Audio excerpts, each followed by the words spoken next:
MedShake. Hi, I'm Anca, and this is the place to be to hear about the latest tech trends in healthcare.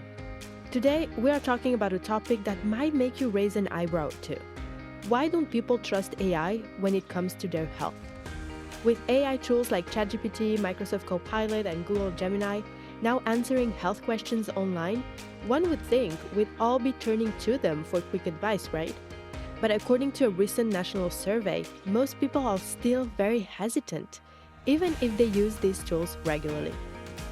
What's holding them back? Is it a matter of trust, familiarity, or something deeper? Let's dig into it.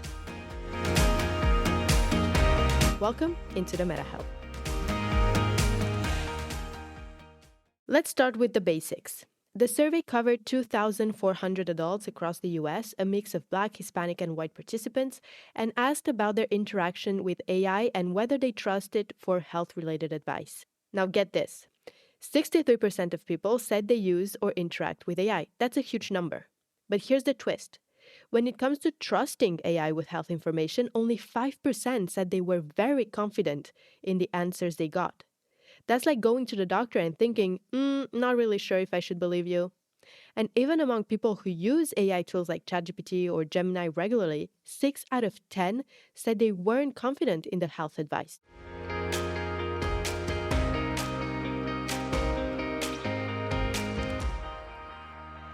Now, who's using these tools the most? You guessed it, younger adults. About 25% of people under 30 said they use AI monthly to get health information. But that number drops dramatically to just 10% among those aged 65 and older.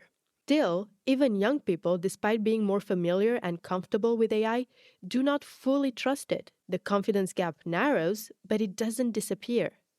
So we're looking at a digital generation that's willing to ask the questions, but not quite ready to trust the answers.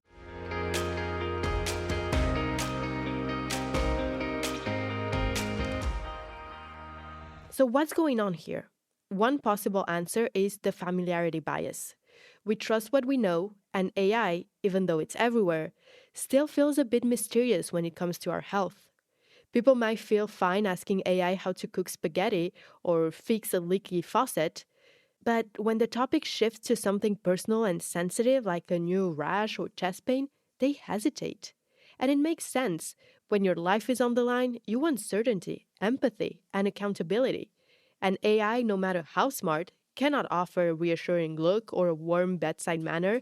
Well, it's not yet.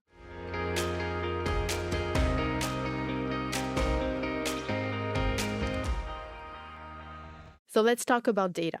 AI's ability to give good answers depends entirely on the quality of the data it's trained on. When people don't know where the information is coming from, they hesitate to trust it.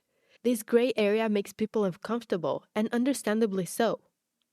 But here's what's interesting. People were far more likely to trust AI with tasks like home maintenance or tech troubleshooting than with medical or political advice. Why? Because the stakes are lower.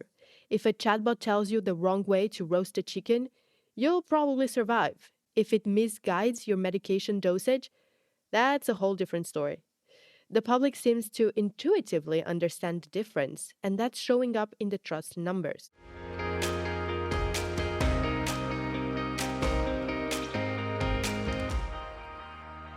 Now, here's a stat that really stood out to me. When asked whether AI is doing more to help or hurt people trying to find accurate health information, 55% of people say they weren't sure. Only 30% thought it was helpful, and 21% thought it was harmful. Even among regular AI users, nearly half were undecided.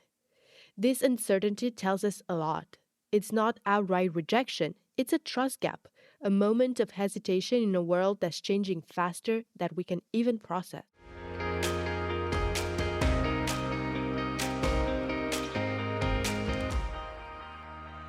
So if we want people to trust AI in healthcare, we need to work on 3 things. First, transparency. People need to know where the information comes from, how it's verified, and what the AI's limitations are. Education. A lot of distrust comes from not understanding how AI works. Better digital literacy could help bridge that gap.